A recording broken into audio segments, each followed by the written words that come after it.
Revelamos a través de una serie de auditorías una maquinación estructurada a partir del poder, donde se utilizaban empresas fachada para simular operaciones, servicios de adquisiciones, y ese recurso se contrataba con entidades públicas, algunas universidades públicas y algunos entes de gobierno estatales, como de comunicación y sistemas estatales o universidades politécnicas, y a través de una maquinación deliberada con el ocultamiento, pues se creó esta red yo sí creo que es una red de corrupción, en el cual el dinero salía pagado con instrucciones precisas a quién debería de pagarse, pero los servicios no se prestaban, eran una simulación de servicios.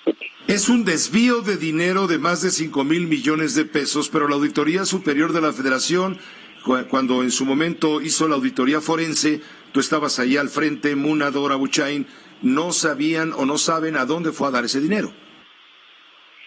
No, la ruta del dinero la seguimos hacia ciertas empresas fachada, y otro tanto que fueron los que dejé pendiente del dinero que salió en efectivo a ciertos domicilios, y eso quedó en los expedientes de la misma auditoría.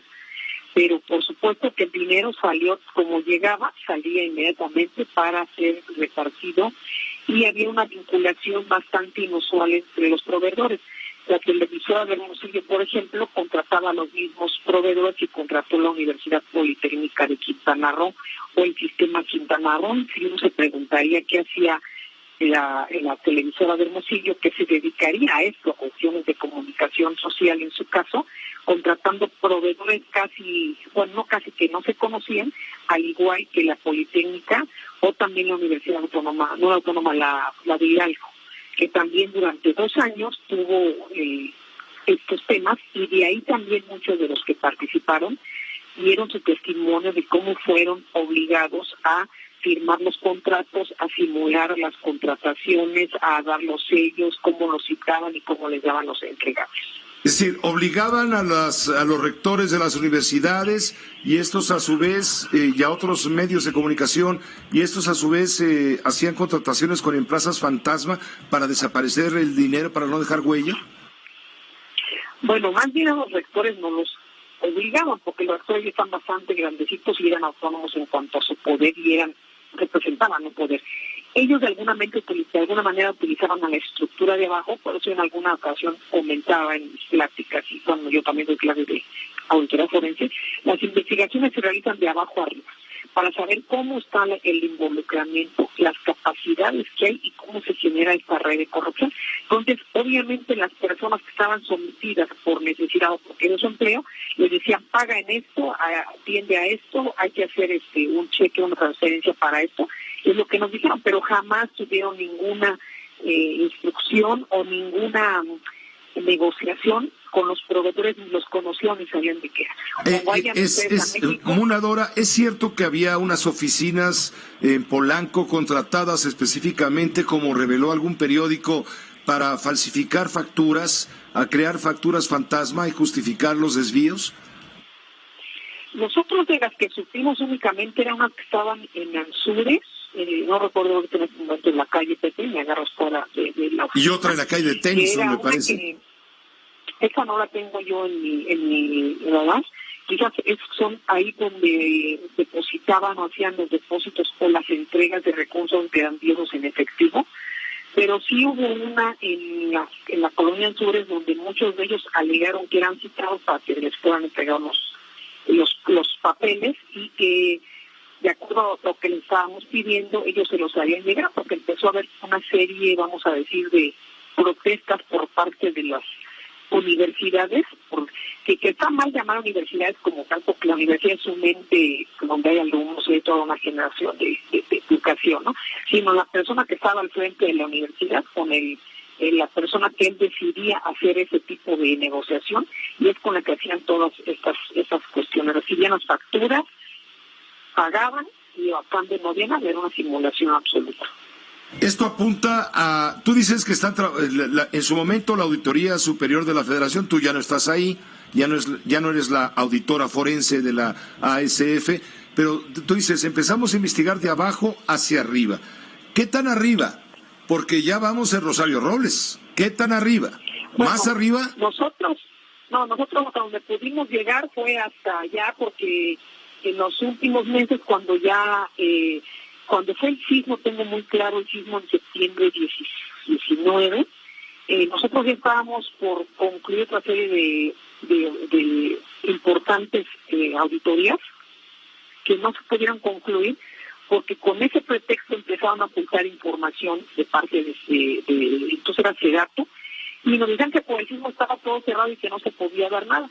Pues yo recuerdo que en alguna reunión tuve que citar entonces a la secretaria, ¿no?, en este contexto, para que rinda cuentas y reciba la información. Entonces, hasta ahí era donde podíamos llegar, porque no se dio más tiempo. Nosotros tenemos tiempos planteados para las auditorías, Pepe, y pues estábamos al cierre. Con lo que tuvimos que cerrar, y por eso replanteé las revisiones para el siguiente año, que ya eran para iniciarlas en marzo. ¿Ustedes tuvieron un contacto con la maestra Rosario Robles cuando era secretaria de Desarrollo Agrario Territorial y Urbano, o cuando era secretaria de Desarrollo Social? En fin, ¿estuvieron con ella para que solventara esta sospecha? Desde que estaba en Cedesol, porque parte de nuestra obligación es informar a los entes auditados de las auditorías que están, desde que se inician los resultados preliminares y los finales. Pues en todo momento estuvimos informándole, reuniones con ella, y en particular nada más todo mientras estuvo en Cedesol, y en cada no me tocó tener reuniones con ella. ¿Y ella qué decía, qué respondía para tratar de solventar esta inquietud, esta pregunta cumbre de la Auditoría Superior de la Federación para justificar o entender los desvíos? Pues nos decía que ellos habían recibido los servicios de manera correcta, que no tenían nada que decir, que en su caso hubiéramos que otros estaban involucrados en las universidades.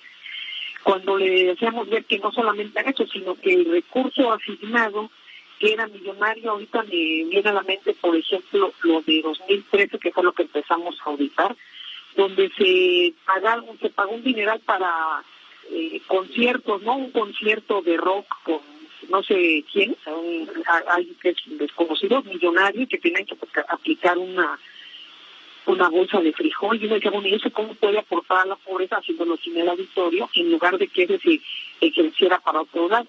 O fotografías de eventos de redes nutricionales, donde tú dices, bueno, estas redes nutricionales no llegaron, no se dieron, se supone que iban a ser 500,000 despensas anfitrionas que hicieran reuniones, y bueno, nosotros tuvimos que constatar que hubo 30,000 reuniones del medio millón, y también empezamos a sospechar porque las empresas transportadoras de las supuestas despensas, que eran millonarias, pues se negaron a darnos información. Entonces después llegaba información tergiversada o apócrifa, y cuando contratábamos la que tenían, pues nos dábamos cuenta de que querían simular que habían llegado ahí. O sea, estaban de acuerdo también muchas transportadoras, muchos, la verdad, muchos pudieron entrar en este esquema. Yo creo que no hay ninguna justificación, pero sí dinero que tendría que haberse ido para otros programas prioritarios, y ni siquiera tendríamos que definirlo nosotros, se puso en temas vinculados a comunicación social, a pagos de cápsulas, a un concierto de rock and roll, a cosas como esas que te planteo. Pero en ningún momento ustedes, la Auditoría Superior de la Federación, han detectado si ese dinero fue a dar a algún partido político o alguna actividad de carácter clientelar político. No, nosotros no llegamos hasta eso. Yo creo que es una actividad que seguramente va a llevar a cabo la Fiscalía General, porque el dinero es casi imposible que se pierda la Fiscalía. El dinero tiene un fin, así salga en efectivo, dónde se entrega, cómo se entrega, quién ordena se entrega, ver el dinero que salió al extranjero, a Shanghái, a Pakistán, a Nueva York, a paraísos fiscales, a Dubái, o sea, ¿qué fue a hacer ese dinero allá? Eso no lo sabe la Auditoría Superior de la Federación. ¿A quién benefició directamente y en última instancia al haber pasado por estos filtros para desviar atención? En todo caso, ¿qué responsabilidad podrían llegar a tener las 18 universidades involucradas en todo esto, las direcciones de comunicación social involucradas, como me has mencionado? En el ámbito penal no puedo opinar, Pepe, porque no es el área. Yo pienso que ahí el fiscal y los jueces van a hacer su trabajo, esperemos, como lo han hecho hasta ahora. Pero en la parte administrativa tiene una responsabilidad para resarcir el recurso. Yo creo que esa parte es muy importante, porque finalmente hoy lo que se busca en un sistema penal suatorio es que se recupere o se haga el menor daño. Entonces, lo que revisamos es dónde está el dinero. Y creo que cada uno puede aportar. Alguna vez me gustó mucho esa frase del que ahora es nuestro presidente: juntos haremos historia. Esta es una etapa en la que pueden hacer historia, teniendo el valor de decir ante la Fiscalía qué sucedió, cómo sucedió, para que podamos saber todos cómo acontecieron los hechos. Rosario Robles está en la cárcel. ¿Tú crees que debe haber muchos o varios que deben estar poniendo sus barbas a remojar? Yo pienso que sí, ese es un ejemplo disuasivo, y creo que es algo que nos debe hacer reflexionar a todos sobre los valores y la integridad que se ha perdido. Entonces, donde se abrió la puerta desmedidamente y la impunidad perdió, ahora son tiempos de poner las barbas a remojar y poder hacer algo en favor de que se sepan estos temas, qué sucedió, recuperar el dinero y que sea un ejemplo para que todos estemos actuando de una manera ética y correcta.